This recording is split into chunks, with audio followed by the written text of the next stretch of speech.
तो most welcome Sonu coaching classes. तो बच्चों, आज हम उपस्थित हैं सेंटेंस। तो सेंटेंस में एक्सक्लेमेटरी सेंटेंस हमने पिछली बार पढ़ाया था, एक बार हम रिवाइज करा दे रहे हैं। रिवाइज का तात्पर्य ये है कि वास्तव में रिवाइज क्यों कराया जाता है, WHY क्यों। तो रिवाइज कराने का तात्पर्य यह है कि यदि हम कुछ चीज़ों को, पुरानी चीज़ों को यदि रिवाइज कर लें तो कोर्स में बहुत ही मदद मिलती है कि हमको बहुत लंबे समय तक याद रह पाएगा। तो उसके पहले चलते हैं एक छोटे सुविचार पर, देखिएगा सुविचार कैसा है।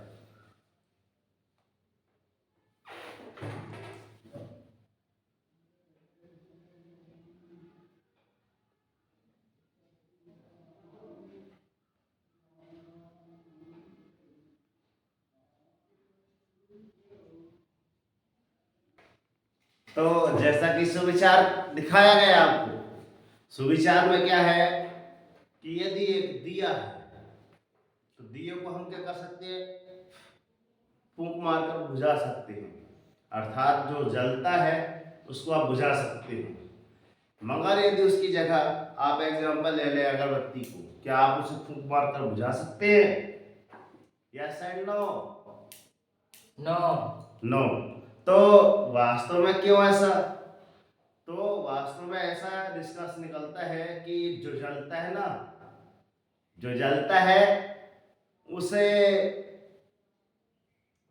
आप फूंक मारकर बुझा सकते हैं, मगर जो महकता है ना उसे फूंक मारकर कभी नहीं बुझाया जा सकता। इसलिए ठीक है, ध्यान में रखना, अपने में आपको क्या करना है, महकना है। चलिए आइए, तो आओ अंग्रेजी सीखे बिल्कुल जीरो से। जीरो से कैसा? जीरो टू हीरो लेवल, ये इंग्लिश है आपकी, और इंग्लिश ग्रामर स्टार्ट है। लेसन नंबर सेकेंड है, और द सेंटेंस अर्थात एक प्रकार से हम वाक्य अध्ययन कर रहे हैं। यहाँ पे 5 नंबर का है आपका। 5 पॉइंट क्या है आपका, एक्सक्लेमेटरी सेंटेंस अर्थात विस्मयादिबोधक वाक्य। मैंने शायद पिछली वीडियो में आपको पढ़ा दिया है, और हाँ, चैनल पर नए हैं तो लाइक सब्सक्राइब कर ले। आगे चलते हैं, यहाँ पे लिखा है आपका डेफिनेशन, DEFINITION। यहाँ पे नेशन बस कर दीजिए, यहाँ पर डेफी की स्पेलिंग अलग याद कर लीजिए। इनको यदि हम अलग करके देखें तो NATION, ये स्पेलिंग सभी को याद रहती है, बस इसमें डेफी बस जोड़ा है, तो डेफिनेशन की स्पेलिंग आपको याद हो जाएगी। अब यहाँ पे लिखा है इसका हिंदी अर्थ परिभाषा। तो परिभाषा क्या होती है आपका, जिन वाक्यों से हृदय की भावना या आश्चर्य का ज्ञान होता है, जिन वाक्यों से हृदय की भावना या आश्चर्य का ज्ञान होता है, उन्हें आप एक्सक्लेमेटरी सेंटेंस या विस्मयादिबोधक वाक्य कह सकते हैं, ये बोला जाता है। अर्थात जैसे अभी ये मोबाइल था, अब मोबाइल जैसे पट्ट से इधर नीचे गिर गया टेबल से, तो एकदम से कहेंगे अरे मोबाइल गिर गया, मोबाइल गिर गया। तो मतलब आश्चर्यचकित होने वाली ये बात आती है, अरे मोबाइल गिर गया। मतलब इसी प्रकार से और ढेर सारी बातें हैं। यदि हम किसी होशियार विद्यार्थी को रेस वही को जैसे मारते तो आप सोच में पड़ जाओगे कि यार अरे सर रेशमों को मार दिए। तो मतलब आश्चर्यचकित वाली बात जहाँ पे आती है वह आपका कौन सा वाक्य हो जाता है बच्चों, विस्मयादिबोधक। ठीक, आगे चलते हैं एग्जाम्पल की ओर। तो यहाँ पे एग्जाम्पल अर्थात आपको उदाहरण, पहला सेंटेंस क्या है, पहला एग्जाम्पल क्या है आपका, HURRAH, है ना। ये चिन्ह आपको दिख रहा है, आइकन जो आपको चिन्ह दिखाई दे रहा है, यही आपका कहलाता है विस्मयादिबोधक का चिन्ह। आई हैव वॉन, ये हमने किस में लिखा, अंग्रेजी। अब इसका आप क्या कर रहे हैं, उच्चारण। तो ये हुर हो गया, ये आई हो गया, ये है हो गया, ये वॉन हो गया। अर्थात ये आई नहीं, ये आई है। ये तो आपकी क्या है, एक प्रकार का विस्मयादिबोधक का चिन्ह है। तो हुर अर्थात ओ है, ये विस्मयादिबोधक चिन्ह, मैं जीत गया। अर्थात जैसे रिजल्ट आया 10वीं का, तो कुछ लोग कहते हैं न होने वाली भी। ये फिर 5वीं का, अभी कल ही आदर्श मेला था, सर मैं पास हो गया। मेरे को तो यकीन नहीं था। तो जैसा उसका रिजल्ट आया 5वीं के आदर्श का, तो उसको भी लगा अरे आदर्श पास हो गया। मगर जब प्रिंसी का रिजल्ट आया तो उसकी सप्लीमेंट ही आ गई, उसकी जगह कौन, सोनाली पास हो गई। तो ये एक प्रकार से आपको लगता है ना, अरे हम तो सोच रहे थे कि प्रियांशी पास हो जाएगी, मगर प्रियांशी फेल हो गई, सोनाली पास हो गई। तो जहाँ अरे आया ना दिमाग में, या फिर सोचने वाली आश्चर्यचकित वाली हृदय की भावना आई एकदम से, यहाँ पे लगा एकदम से कि हाँ अरे ऐसा हुआ, अच्छा। तो जहाँ पे ये चीजें होती हैं, जैसे ये यहाँ पे लिखा है ओह मैं जीत गया, मतलब इसको विश्वास ही नहीं था कि मैं जीत जाऊंगा, मगर वो जब गया अरे मैं जीत गया। तो ये आपके कौन से कहलाते हैं, आपके एक्सक्लेमेटरी सेंटेंस, विस्मयादि बोधक। ठीक है ना, आगे चलते हैं सेकंड में। व्हाट अ ब्यूटीफुल प्लेस, अंग्रेजी पे लिखा है WHAT, व्हाट ए का आ पढ़ेंगे BEAUTIFUL ब्यूटीफुल, और PLACE प्लेस, प्लेस अर्थात जगह, ब्यूटीफुल मतलब सुंदर। इसके 3 डिग्री रहती हैं, है ना, beautiful, more beautiful, most beautiful. ठीक, आ एक आर्टिकल है, व्हाट मतलब आपका क्या है, व्हाट मतलब क्या है, ये क्या है आपका, ये हेल्पिंग वर्ब वगैरह, यहाँ पे जो हमने लिखी थी उससे संबंधित है, हेल्पिंग वर्ब नहीं है, ठीक है ना। तो यहाँ पे देखिएगा व्हाट, वाह क्या अच्छी जगह है। जैसे अपन बेड़ा घाट चले जाए तो एकदम से आपको देखने में लगेगा वाओ ब्यूटीफुल प्लेस, वहां पे जाओ तो दूध की धारा दिखेगी बकायदा, देखने में इतना सुंदर नजारा लगता है तो अपने ही के जैसा, वो भी तो एक नदी है, मगर वहां का नजारा वाह आनंद में। तब कहते हैं अगर मुंह से क्या निकल गया आपके, वाह निकल आया ना, वहां पे आप कौन सा रहेगा, आपका विस्मयादि बोधक वाक्य रहेगा। यहाँ पे लिखा ना वाह, वाह क्या सुंदर जगह है ना। तो कभी कभी ऐसे ऐसे चीजें निकल के आती हैं। तो दो तो हमने बता दी, कम से कम तीन सेंटेंस आप ढूंढ के इसके बना सकते हैं। जैसा कि व्हाट अ ब्यूटीफुल प्लेस की जगह आप क्या बता सकते हैं, क्या बता सकते हैं, what a beautiful temple, wow कितना अच्छा मंदिर है। जैसा कि अपने एरिया जहाँ अपन पढ़ा रहे हैं सराउंडिंग में ही देखें, क्या बालाजी मंदिर जैसे यहाँ पे है कहीं मंदिर, कहीं नहीं, है ना। अब जैसे अब ये तो अपने गांव की बात हो, अब यदि आप वहाँ देखें अयोध्या में देखें, अब बताओ तो what a beautiful temple, wow देखने को बनता है ना। जैसे कौन सा अयोध्या का मंदिर बना है उसके जैसे कोई भव्य मंदिर है नहीं। एक जैसे आपका प्रेम मंदिर बना है तो उसकी जगह है कोई नहीं है। एक बार मैंने क्या पढ़ाया था, इमारतें हिस्टोरिकल प्लेस, बिल्डिंग्स, है ना।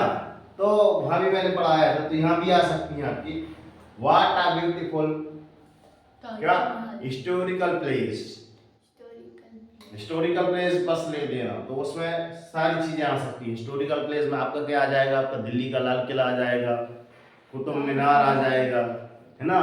आपको क्या आ जाएगा, वहां पे हमने बताया था ताजमहल आ जाएगा, gateway of India, India gate आ जाएगा, मतलब ये गोल्डन टेम्पल, है ना।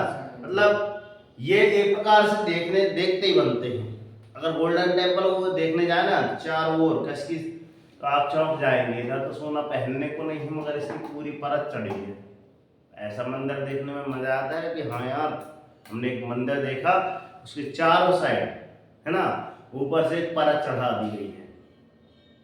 जैसे शर्ट के ऊपर से हमने किसकी परत पहन ली है, कोट की परत पहन ली है, ठीक उसी प्रकार मंदिर तो रहेगा मगर उसके ऊपर कवर कर दिया जाता है, किसकी, सोने की परत चढ़ा दी जाती है। बात समझ में आ रही है।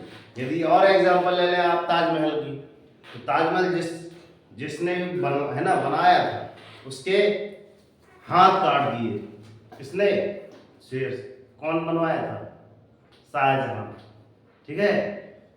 अब हंसी हंसी क्या कर दिया, हाथ कटवा लिया, और शाहजहां ने उसके हाथ काट दिया। कहोगे सर हाथ काट दिए? हाँ, सोचने वाली बात है ना, मतलब आई ना दिमाग में। तो यहाँ आपको कौन सा वाक्य रहेगा आपका? विस्मयादिबोधक, मतलब आपको आश्चर्यचकित कर दिया। अब क्यों काट दिया? क्योंकि शाहजहां ये चाहता था कि आप जो ये मंदिर बनाए हो, है ना, एक प्रकार से ताजमहल, है ना, ताजमहल जो बनाए हो, तो उसके जैसे हूबहू ताजमहल और कोई ना बना सके, तभी तो दुनिया में विश्व प्रसिद्ध रहेगा। तब उसके हाथ कटा दिए। और एक और आते हैं आप किसमें? इंडिया गेट में। अब इंडिया गेट जब जानते हैं अपन लोग, जब जानते हैं वहां पर कर्तव्य पथ है, मतलब जब भी आपकी क्या होती है परेड, इंडिया गेट जानते हो ना, तो जब भी आपकी परेड जब होती है 26 जनवरी या फिर 15 अगस्त में, तो वहाँ से झांकियाँ निकलना स्टार्ट हो जाती हैं, इंडिया गेट से होते हुए जाती हैं। देखो कभी इंडिया गेट, है ना, लोग जाके ऐसे ऐसे हाथ रख के फोटो खिंचाते हैं। हम खुद गए थे, हम तो कुछ फोटो खींचे खिंचाए हैं। तो उधर जाओ तो देखते ही बनता है, एक गेट ही बस है, मगर वहाँ एक लॉ बताया था कि लॉ जो है 24 घंटे जलती रहती है, और उसमें सिपाही बिल्कुल ऐसे तैनात, 2 सिपाही बिल्कुल हिलते तक नहीं, सीधे खड़े रहते हैं, है ना, और उनको बंदूकधारी रहते हैं, है ना, 2 उधर लग गए और 2-4 साइड में, कि अगर कोई भी अंदर आया सीधे भून दिए जाओगे गोली से, उनको सख्ता देश रहता है। तो आप बाहर से जितना दिशा है क्या कर लो, देख लो, मगर अंदर जाने की अनुमति नहीं है। जब परमिशन होगी तब आप अंदर जाएंगे। और जैसे मैंने कहा, भूंजने की सीधे अनुमति है उनको। कहोगे आया ना मुंह में, ओह सर ओह आया, सर उनको गोली मारने का आदेश, मतलब एक प्रकार से आपका आ गया ना विस्मयादिबोधक। ठीक, तो वहाँ भी ऐसे अब वो वाली लॉ जो जल रही थी उसको उठा के कहीं और शिफ्ट कर दिया गया है। वो लॉ जो जल रही थी इंडिया गेट में, वो कहीं और। कमेंट बॉक्स में बताइएगा कि वो लॉ आपकी कहाँ चली गई, कहाँ से कहाँ स्थानांतरित कर दी गई है।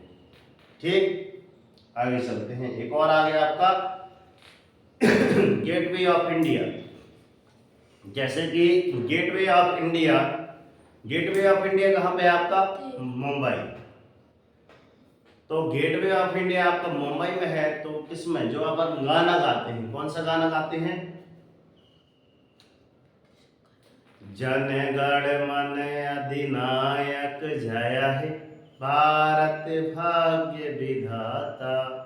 यहाँ पे लिखे आ रहा है भारत भाग्य विधाता, मतलब भारत के भाग्य विधाता कौन थे उस समय? जॉर्ज पंचम थे, जो अपने भारत देश में आए। और कहां से आए थे आपको पता है? वो आप कमेंट बॉक्स में पता लगा के बताइएगा। मैं ये बता रहा हूं कि आए कहां पास थे। आए थे आपके मुंबई पास। मुंबई से जब, है ना, वहां पे उतरे तो उनकी यादगार में एक अपने का बनाया था gateway of India, gateway of India. और ये गाना हम उन्हीं के लिए गाते हैं कि आप जब से वो आए हैं तभी से भारत देश में कुछ ना कुछ विकास स्टार्ट हुआ है। बहुत कुछ हुआ है, कुछ ना कुछ नहीं, बहुत कुछ हुआ। तो देख लेना कि सर्च करके देखना कि ये जॉर्ज पंचम कौन थे, या फिर इंडिया गेट बना तो क्यों बना, कैसे बना, उसका कारण देखो, और जॉर्ज पंचम भारत क्यों आए थे। ठीक, तो ये क्वेश्चन जब आप अपने आप सर्च करेंगे, है ना, तभी आपको लगेगा कि नहीं सर हमने कुछ पढ़ा है, क्योंकि ये ऐतिहासिक चीजें हैं, कहीं ना कहीं आपको काम में आएंगी। ठीक है, तो कैसी रही वीडियो? ठीक है, चैनल पर आए हैं तो लाइक सब्सक्राइब कर लीजिएगा। और हम तो हमेशा यही बोलते हैं कि दोस्त की कर दिखाओ ऐसा कि दुनिया करना चाहे आपके जैसा। हेलो, आपसे ही बोल रहे हैं, कर दिखाओ ऐसा कि दुनिया करना चाहे आपके जैसा। और उठो जागो, संघर्ष करो, जब तक नहीं रुकना, जब तक कि आपको आपका लक्ष्य ना मिल जाए। और डेली मॉर्निंग उठकर, हेलो, डेली मॉर्निंग उठकर अपने लिए एक टारगेट सेट करो। एक छोटा सा ही टारगेट लो, मगर डेली मॉर्निंग उठकर अपने लिए एक टारगेट सेट करो कि हाँ हम कल कितने बजे उठे हैं, 6 बजे, तो उसमें एक टारगेट सेट कर लो कि अगले दिन हम 5:30 बजे उठ के बताएंगे। तो डेली मॉर्निंग उठकर एक छोटा सा टारगेट ले लो, चाहे आप इसको याद करने का टारगेट ले लो कि हाँ ये 5वां सेंटेंस है, आज समझा दिए सर, तो इसको याद करके इसके 3 जो सब और जो सेंटेंस थे वो हम बना के लाएंगे। तो न करने के लिए यदि एक छोटा सा भी टारगेट बनाते हैं तो बहुत अच्छी बात है। और ये टारगेट बना के अपने दीवार पे ऐसे चिपका लीजिएगा, जैसे चिपका लिए ना टारगेट, ये टाइम टेबल बना के टारगेट बना के आप चिपका लीजिए। और ये टाइम टेबल जब तक पूरा नहीं होता दिन भर में, आप उसके पीछे मन लगा कर लग जाइए जब तक पूरा ना हो, ठीक है? तभी कहेंगे कि हाँ आपने कर दिखाया ऐसा कि दुनिया करना चाहेगी आपके जैसा, ठीक है ना? तो आपने समथिंग 10 से 15 मिनट का अमूल्य समय दिया, तो मैं आपके माता पिता को प्रणाम करता हूँ और आशा करता हूँ कि मात्र एक बार माँ सरस्वती कोचिंग सेंटर में अपने बच्चों का दाखिला अवश्य कराएं, ठीक है ना? हमें यूट्यूब में भी सर्च कर सकते हैं, सोनल कोचिंग ऐसा बोलेंगे तो हमें यूट्यूब में आप पढ़ सकते हैं, ठीक है सर? कैसी रही वीडियो? आपको वीडियो अच्छी लगी हो तो अपने 3 जो आपके सगे दोस्त हों उनको जरूर शेयर करें, ठीक है सर? तो मिलते हैं नेक्स्ट वीडियो में, तब तक के लिए जय हिंद, वंदे मातरम, भारत माता की जय, राष्ट्रीय तिरंगे झंडे की जय।